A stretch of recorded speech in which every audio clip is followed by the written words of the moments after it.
when you recognize a struggle in someone else, it doesn't activate a sensation of struggle within yourself? That's what I recognize. But so you're validating your struggle by seeing it in someone else, and that makes you feel better? I feel better in that I recognize it, and then I remember my choice. I know that there's no authority, nothing bigger than me that takes that choice away. Not your authority, not anyone else's. And yet, in my human everyday existence, I forget that. Well, we think you're less likely to forget it now than maybe before. And we think that you are a really good example, and you're not alone in this at all, of someone who just for a long time has made a big hairy deal about a lot of things that you don't need to make such a big thing about. and we know that the reason that you've done so much of that is because you have been the subject of a lot of scrutiny by some very intellectual beings who have been interested in you and comparing you and pigeonholing you and cataloging you. And so you have become like so many who view yourself through the eyes of others. And so everything that you attempt to do, you have to do it through their perspective. So that's why we say you're overthinking things. But the trouble with trying to evaluate yourself always through the perspective of others is that it's so much work. There's so much maintenance, you see. And not two of them, then you spend all your time trying to find someone who views you in a favorable way. When what we want you to understand is that there's no reason to do that. You can get there in an easier way. What would you like to say to her if you were having a conversation with her and you know what you know as a result of what we've been discussing here, and get happy, but is there another way of saying it? In other words, what would you like to say? Call it out. Slow down, chill out, be easy, ease up, nothing to prove, all is well, you look great to us, everything's all right, don't ask for our validation, be your own boss, make your own decisions, follow your own path, lighten up, be easier about it, don't talk so much, use fewer words, don't care so much about anyone understanding you, don't care about Abraham understanding you, or don't care about making your point so the audience understands you. If you could accept, do you believe that Abraham does understand you? Yes. And do you believe that Abraham, standing in your vortex, likes what we see? Yes. And do you believe that Abraham, standing in your vortex, is seeing you in a way that you are not displaying yourself right now? In other words, that the you that we see is different than the you who is expressing yourself right here and right now? I feel like you're seeing me more than that. We want to convey to you that what we see as we behold you and as we interact with you is who you have become as a result of all that you have lived. And we see that in its completed form. We don't see you on the way to it.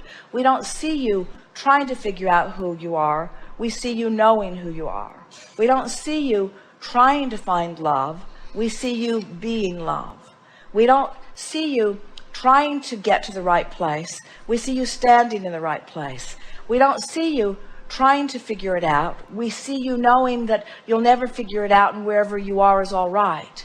But our seeing you there and you knowing us as we see you there are two different things. And that's what we meant as we were getting ready for the segment of refreshment earlier, is that it doesn't matter how we see you, because as source energy, we see you in your ultimate expansion. We see you in your ultimate worthiness. We see you in your never-ending expandedness. But it doesn't matter how we see you. It matters how you see us seeing you. Now, here's the thing that this is the differentiation that we want to help you to make.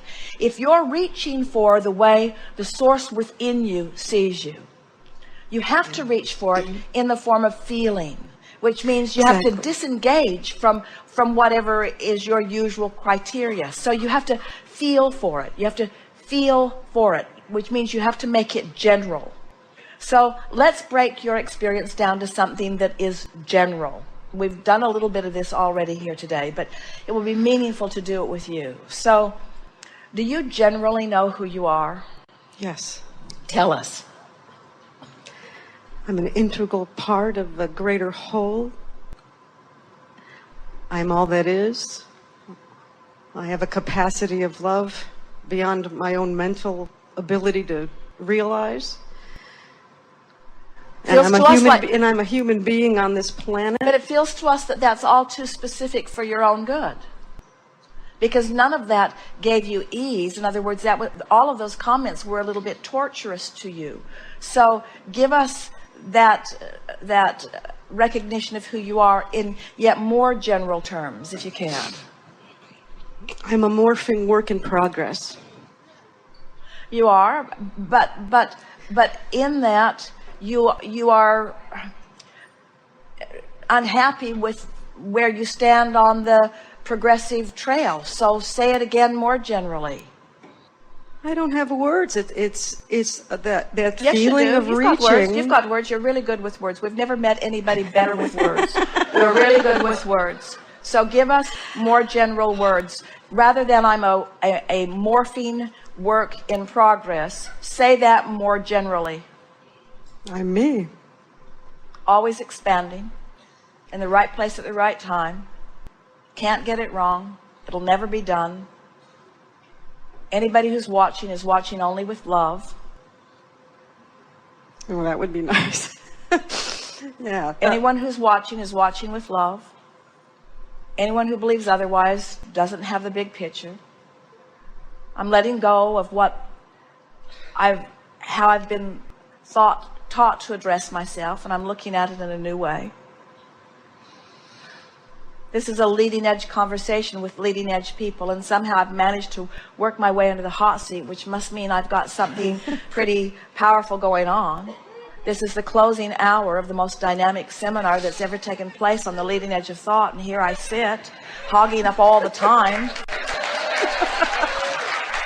I don't even have a clear question. I can't even articulate it, and when I try, Abraham just shuts me down. And yet here I am sitting here, reaping the benefit of their powerful gaze of knowing and understanding of love. I must be in the perfect place at the perfect time. How could I have managed to be here otherwise if that were not the case? It's time for me to reassess myself with this new criteria and stop trying to define myself in relationship with everyone else and just feel my way there. I appreciate being in this physical body.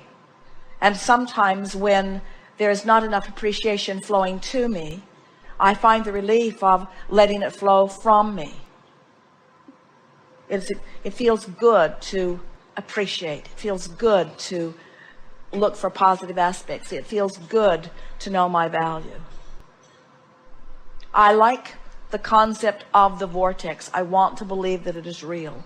I like the concept of my inner being. I want to know that my inner being is real. I like the concept of eternal creation. I want to know that it is real.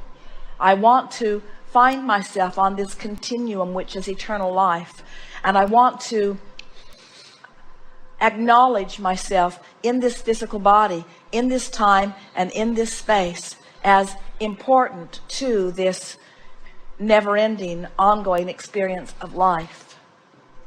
I can accept that as I've sifted through details that I've put much into the vortex, and I can even accept the existence of the vortex. But what I haven't been accepting and what I've been hard on myself about is that I've come to the place that I believe in the reality of the vortex. Sometimes I feel it more strongly than others. And I believe in the reality of the physical platform on which I stand. And I even believe in the rockets of expansion that I've set forth. But I haven't believed in the okayness of where I stand moment to moment in relationship to all of that.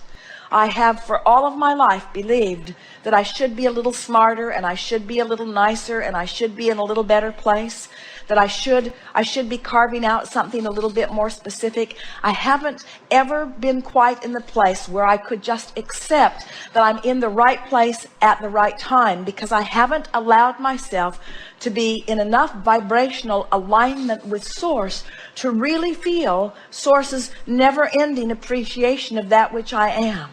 And I can feel, even as I'm listening to what I believe to be a very strong representative of Source flowing appreciation and love to me, still I can feel that I'm holding out for some indescribable, unimaginable reason. I don't know why I don't just let go and let myself be appreciated in the fullness of that which is apparently or supposedly being offered.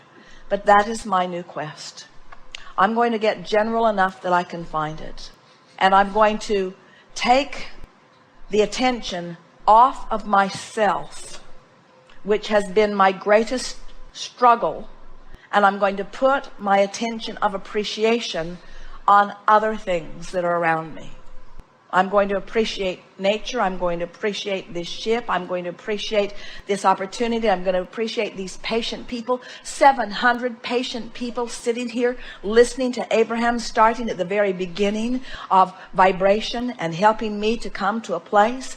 There cannot be an example of greater willingness and appreciation from a body of people who are sitting here, not just silently waiting for this to be over, but rooting for you with everything they've got, wanting you to feel with the power of that which many of them are feeling, the love that the universe has for you and your willingness to be here, to be pointed here in this physical time-space reality, to be contributing to the vortex, and to be finally allowing the Source that creates worlds to flow endlessly and openly and in a non-resisted way through you.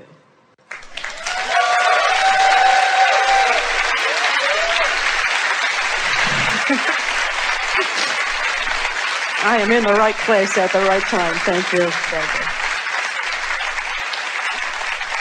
And thank you all. And now get out.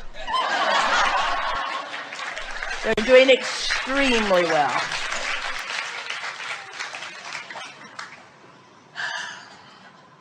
So did you feel the approval with which we told you to get out? Did you feel the love in those harsh words? Did you feel the "you've got it, now get on with it"? In other words, there was no pampering, there was no sniveling, there was no supporting, there was just, "You've got it, get on with it. You've got it, get on with it. You've all got it, get on with it. Get on with it, get on with it. Get on with it. Get on with it. Get on with what? Get on with living happily ever after. Get on with having fun. Get on with feeling good. Get on with pleasing yourself. Get on with whatever you're inspired to do. Get on with your understanding that the vortex is calling you." So get on with it means let it be. Let it be. Just let go of the struggle and let it be. You don't have to get on with it. Just let go and it will get on with you. Life will live through you, you know, because you've got a big momentum going. Life will live through you. You don't have to make it happen. When you get in your car, do you ever have the urge to lift up your hood and get in there and work with the pistons and the pulleys? "Oh, I think I'll be part of the engine today. I think it's been a little gimpy lately. It needs my support." And we say, law of attraction does not need your support. Your vortex does not need your support. All that is does not need your support. Doesn't need your justification or your worthiness. Doesn't need your blood. Doesn't need your sacrifice. Doesn't need your effort. In other words, it's already done. If you could stand here and see what's done, if you could know what's done, you'd just relax and let that which is done be. And you'd feel worthiness beyond verbal description. You just know your part, your integral, valuable part in the becoming of this which you are now allowing, you see.